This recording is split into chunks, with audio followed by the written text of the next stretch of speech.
Good evening, Dr. Strickland. And good evening to you, Dr. Reid. Can I be of any help? Do you need my medical attention, dear colleague? I would have been confused if anyone other than you had asked that question, Dr. Reid. But your help is welcomed.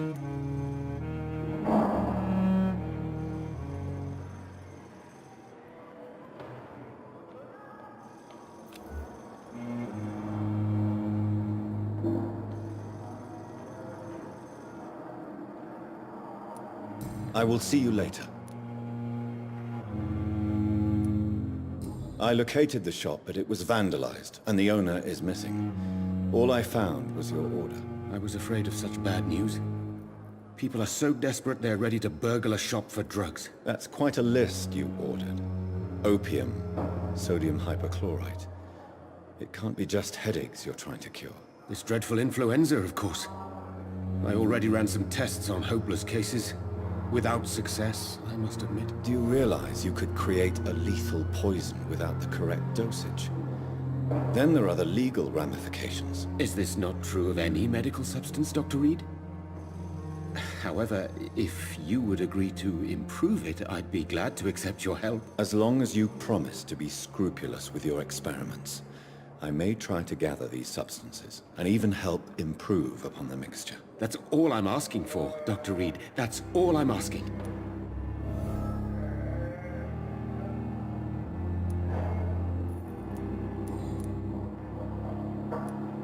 I want to know about these secret tests you run, and if they can save people from this epidemic. Speak to me now, Thoreau. I know I may sound presumptuous, but I'm just following your steps, Dr. Reid.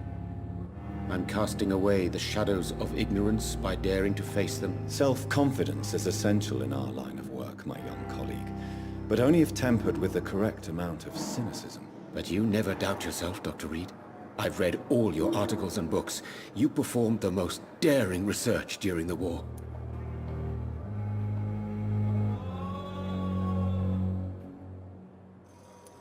You have my support, Dr. Strickland.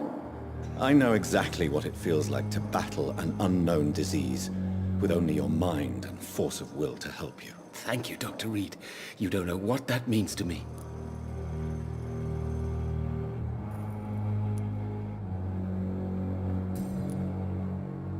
Goodbye, Dr. Strickland.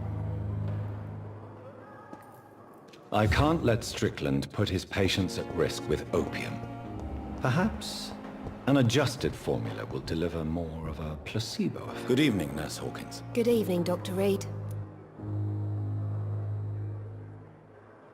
Do you need medical help yourself, Nurse? I'm afraid I've contracted some illness, Dr. Reid.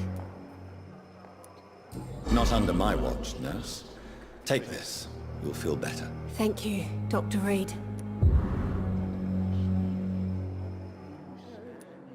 Goodbye, Nurse Hawkins.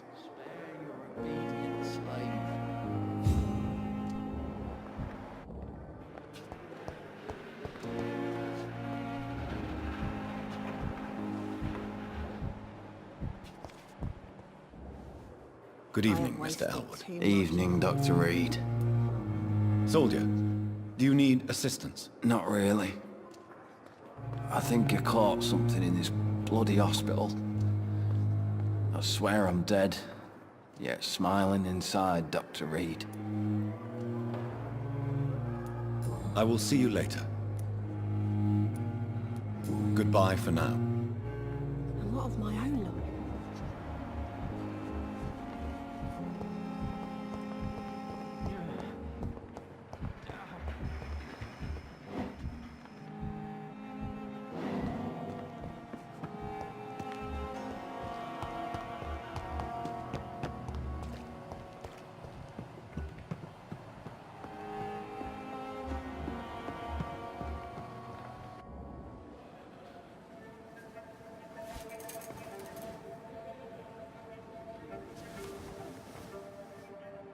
How can I be sure I'll not find your unconscious body in the house again? I promise you, you'll not find my unconscious body. For God's sake, how can you say such a thing? How can you refuse to listen?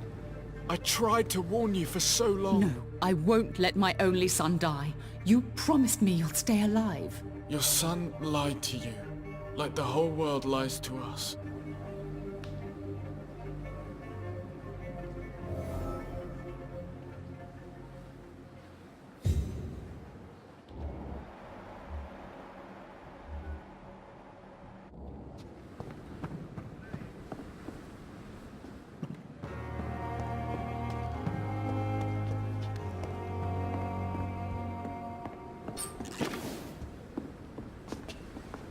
It's safer here than anywhere else in the East.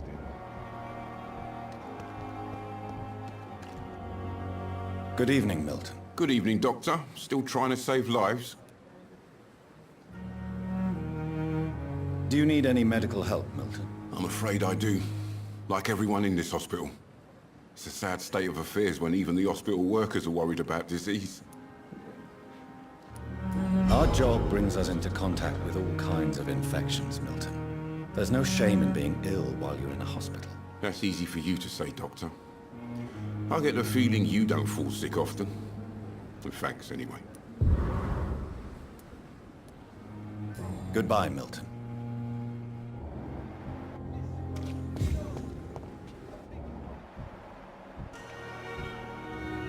It's safer here than anywhere else in the East.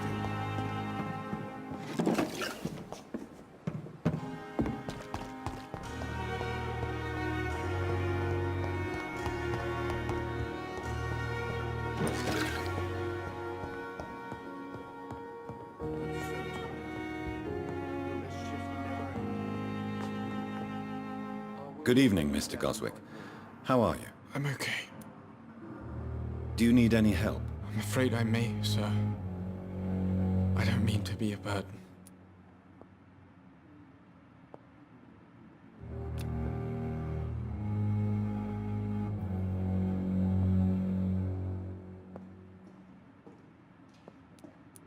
I will see you later. I have to go now, sir. But don't hesitate to contact me if you need any help. Good evening, sir. But in the circumstances, I'm willing to give you the benefit of the doubt. Reads me like a book.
I'm quite busy right now, Dr. Reid. Do you need my assistance? Don't be ridiculous. I'm capable of dealing with this myself. I've just not taken the time to do so. Then you are lucky that I have taken the time to do so. Consider it a gesture of solidarity between professionals. I wish this hospital could have received as much attention from you, Dr. Reid. We do not see you in surgery very often. Thank you for your time. We'll talk later.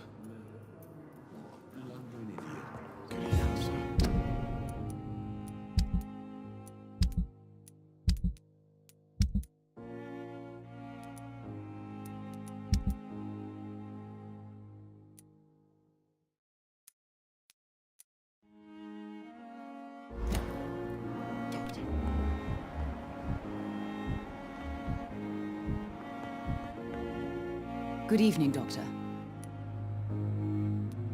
Goodbye, Mrs. Goswick. I'm all right. Good evening, Mr. Goswick. How are you? I'm okay. Do you need any help? I'm afraid I may, sir. I don't mean to be a burden. You are not a burden, sir. Healing you is my responsibility. And you have my gratitude for that. I have to go now, sir. But don't hesitate to contact me if you need any help.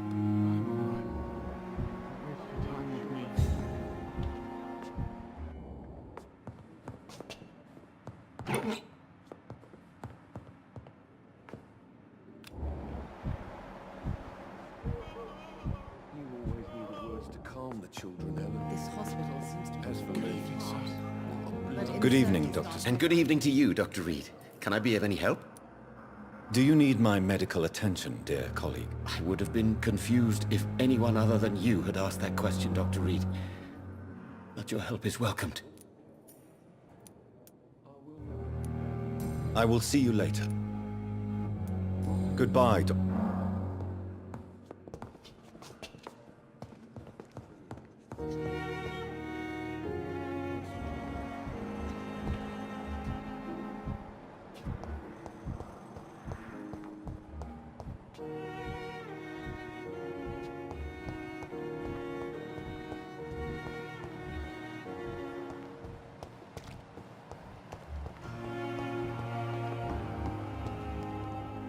Good evening, Nurse Brannigan. Good evening, Doctor.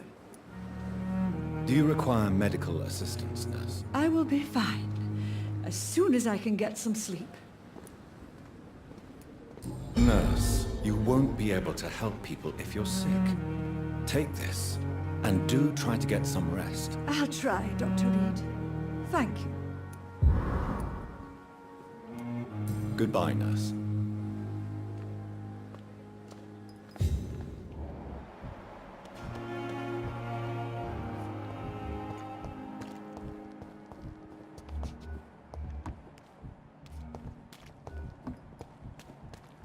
Is this supposed to be an hospital?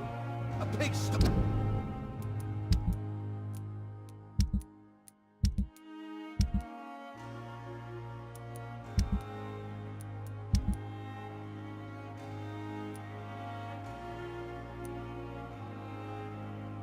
Oh, you smell better.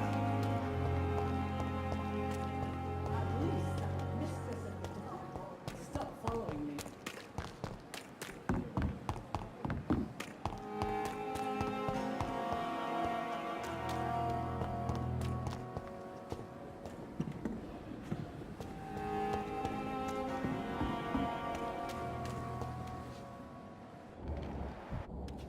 Still standing after his death. Reason to be heard.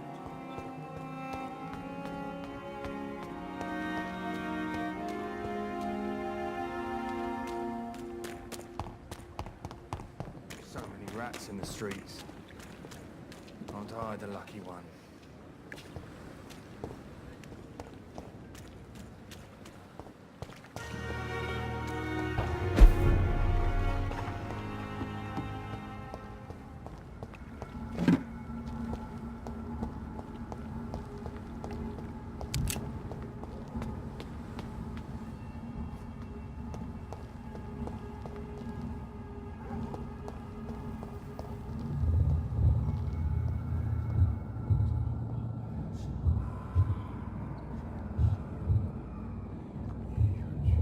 You must prepare, child, for the earth is bleeding and the harvest is upon us. Stay away! Whoever you are! This is no time for petty quarrels, my champion. Can you not hear? The famished queen has awoken.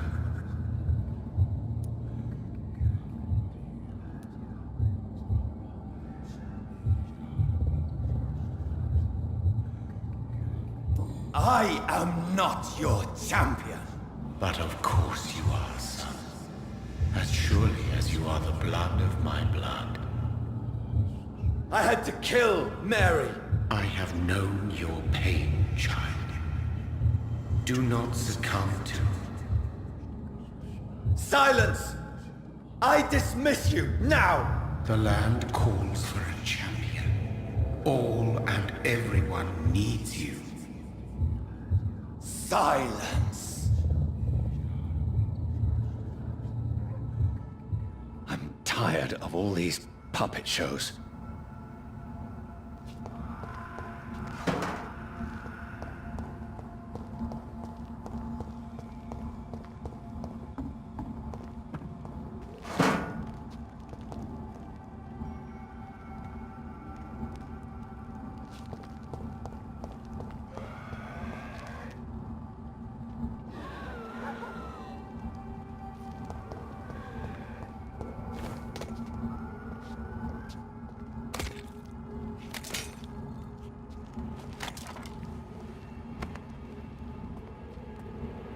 They want war.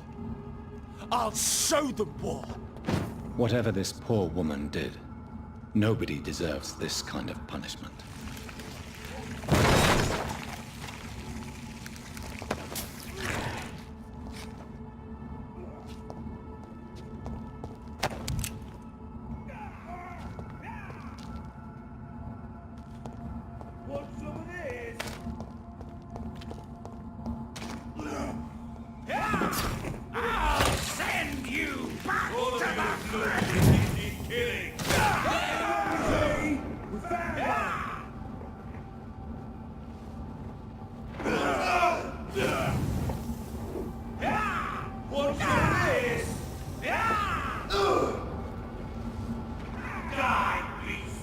So this is where she lives. What a splendid house.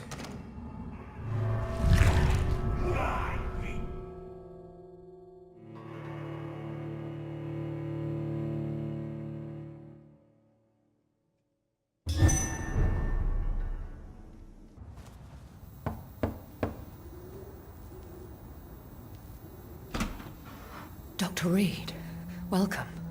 How are you? As good as one can be, considering the circumstances. Yes. Death and affliction seem prevailing themes of late. Please, come in. We have much to discuss. I hope I haven't disturbed you. Not at all. Actually, I was counting on you visiting me tonight. How strange, this painting. Beautiful, melancholic, yet with a haunting dignity. Indeed. A long time ago, a friend asked me to paint this for him, but I kept it in the end. I did not know you were a painter, my lady. There are many things you do not know about me, young Ekon.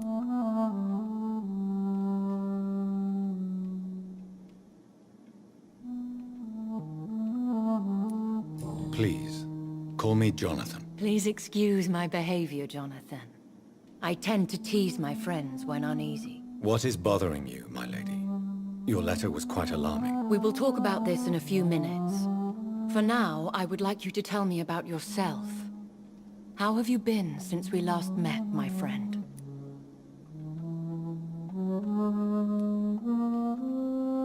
My sister Mary. She was made a vampire in the same way I was. She was the one killing all those people everywhere I went. Vengeance is a powerful force for those betrayed. Made vampire through careless error. Victims by surprise.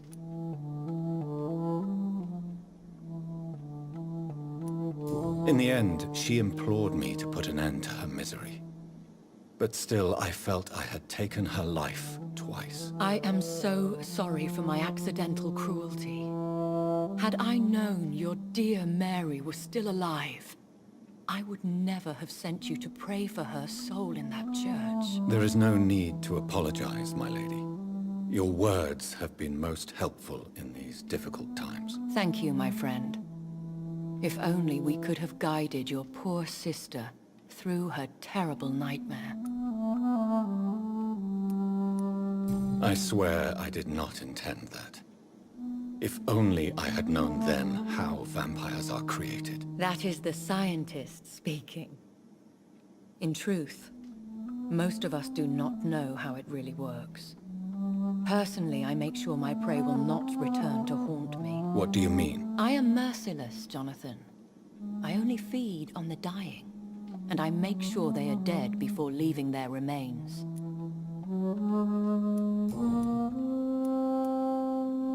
I came to the conclusion that my maker, whoever he might be, must be a powerful vampire. Certainly extremely old. How have you reached this conclusion?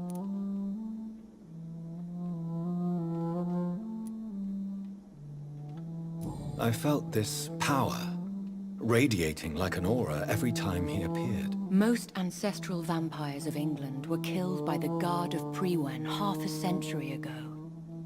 I wonder who your maker could be. You have no idea who he could be? Some of the ancient ones fled England. Some may still be in hiding. All I know is you, my friend, are a pawn in some secret and obscure game of chess.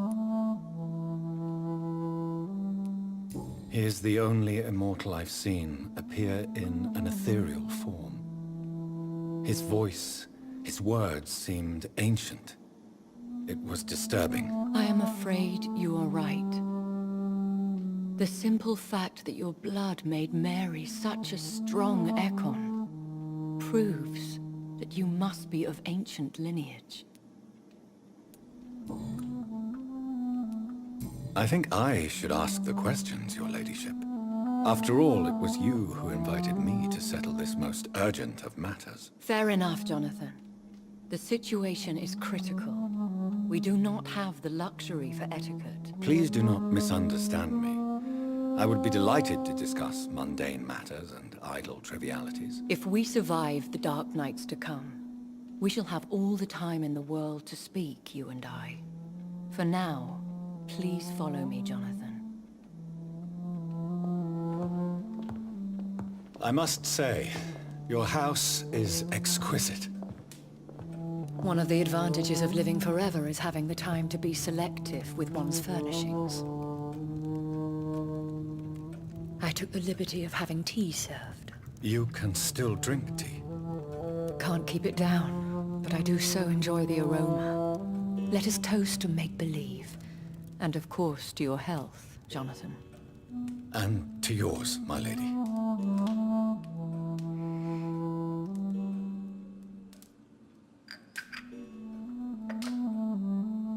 Please, call me Elizabeth. So, my lady, why, truly, did you invite me here? I've been asked to deliver an official invitation to meet the Ascalon Club.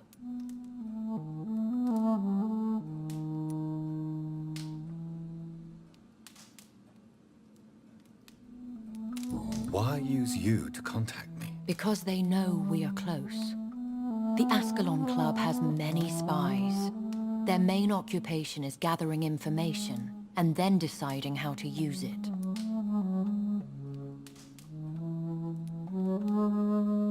Have they threatened you in any way? Not at all. Their message surprised me at first, but it is only logical, considering the critical situation in London. Why not ask for your help? Since you are obviously a powerful and influential immortal yourself. You have to understand that I am invisible to the eyes of Ascalon, for I am a woman. That suits me well, as long as they leave me alone. Who are they? Really? They are the embodiment of vampire law in Britain. Some say they influence the destiny of the Empire. Some believe they merely protect it.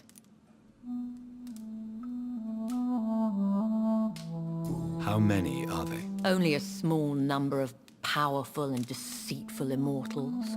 All of them entangled in a sticky web of shadow cabinets, influencing trade.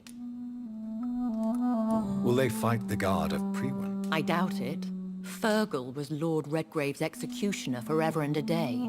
By defeating that beast, you deprived them of a powerful weapon.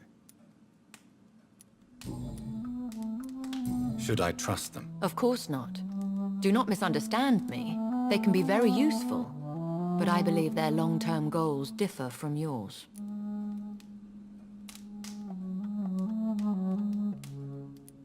Should I lie to them? We all lie, Jonathan. It falls to you to choose your behavior. The most important rule is to show them due respect. Why meet them then? Because nothing truly important can be achieved in this city without their consent. They could be powerful allies in this current situation.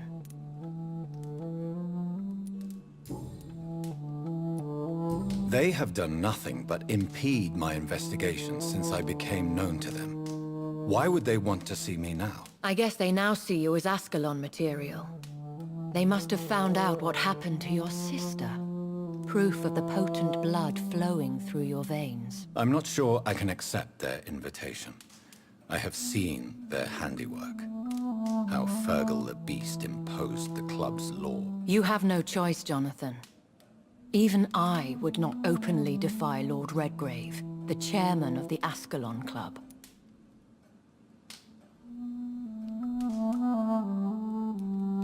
How powerful is his reach? The Ascalon Club may be the most influential secret society in England. Not all its members are immortals, but they are all very powerful.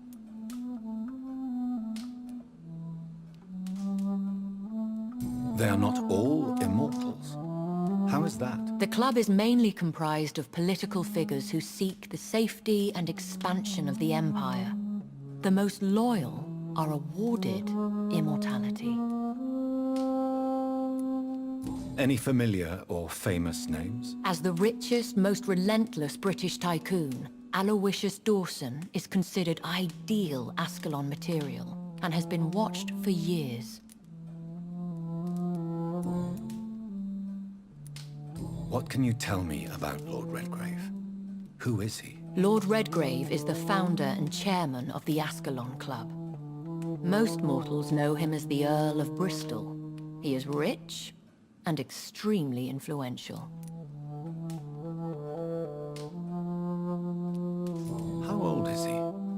How long has he been a vampire? Lord Redgrave claims to be the progeny of William Marshall, the most valiant knight who ever lived. If that is true, he could be very old. Have you met him? Only on rare occasions, for he never goes outside the club. And women are not awarded membership, even immortals.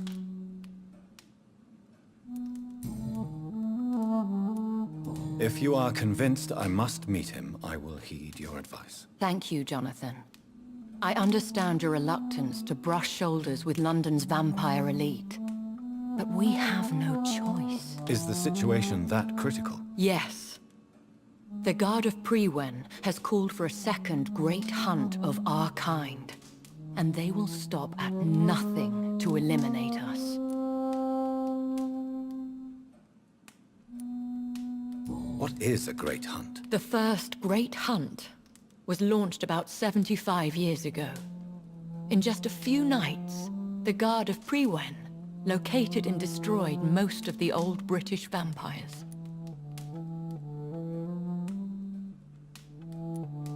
How did you survive the first hunt? I fled, Jonathan.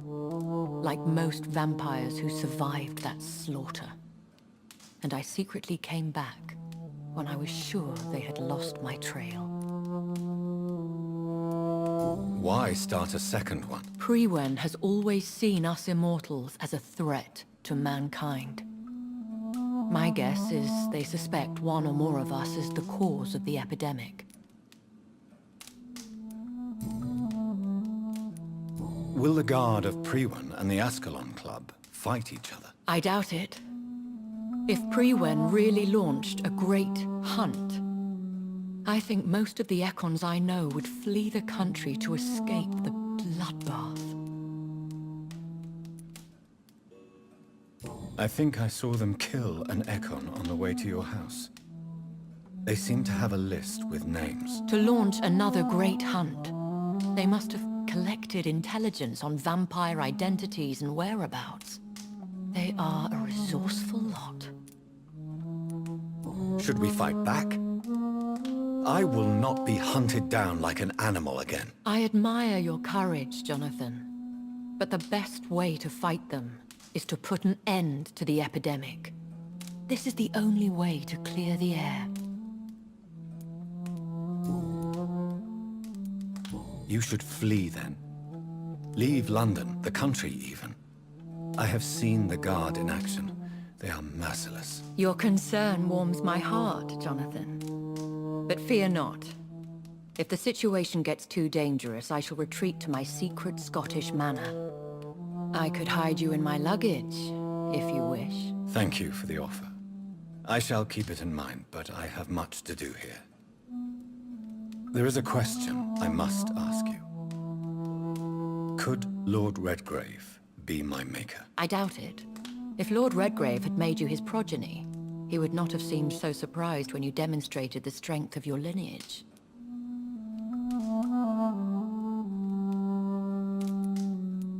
Will I ever discover the identity of my maker? Maybe not, Jonathan. We know for sure you were made by a powerful vampire, but most of those fled England long ago. You have no idea at all? You seem to know so many things about the secrets of the vampire underworld. Even if I had my suspicions, I would not dare give you a name so soon. All I can say is this. I will make inquiries and keep you informed. Please forgive my bluntness, but I have to ask. Was it you? Did you make me? Oh, Jonathan. I know you shall always have a gnawing doubt about who made you an immortal. But I swear, I had nothing to do with it.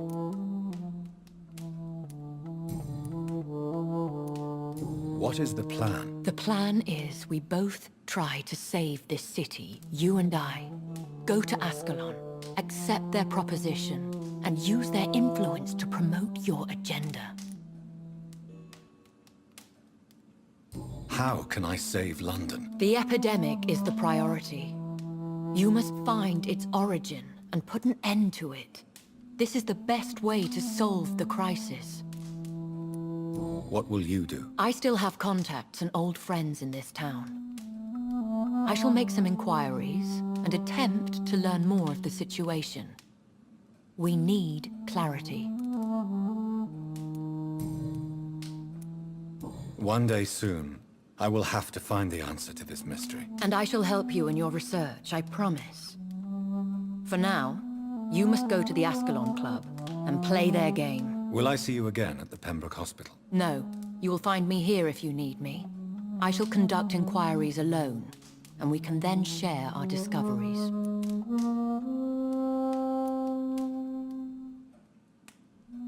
Will you not visit Pembroke again? No. I must remain discreet and avoid attracting attention to Pembroke Hospital for the time being. But how will you sustain yourself? I shall not, Jonathan. Fear not. I'm used to it. When will we meet again? As soon as you meet Lord Redgrave, I suppose. Fear not, my dear.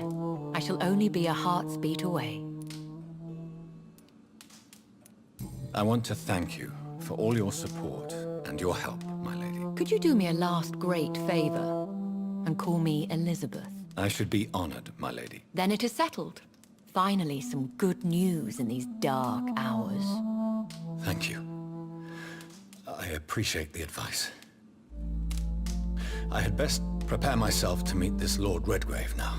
How thrilling to meet the Earl of Bristol in the flesh, so to speak. Something tells me you're not very keen on the man. Don't get me wrong. The gentlemen of the Ascalon Club are honorable, but their attitude and opinions are somewhat antiquated. I see. As long as they deny access to female applicants, I will leave them to their antediluvian considerations as to the natural order of things. Jonathan, promise me you'll be careful. Of course. But why the fear in your voice?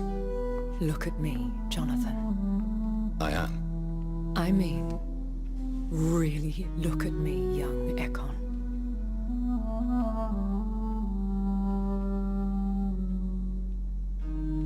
We may be deceptive by nature, but this heart of mine has always told the truth.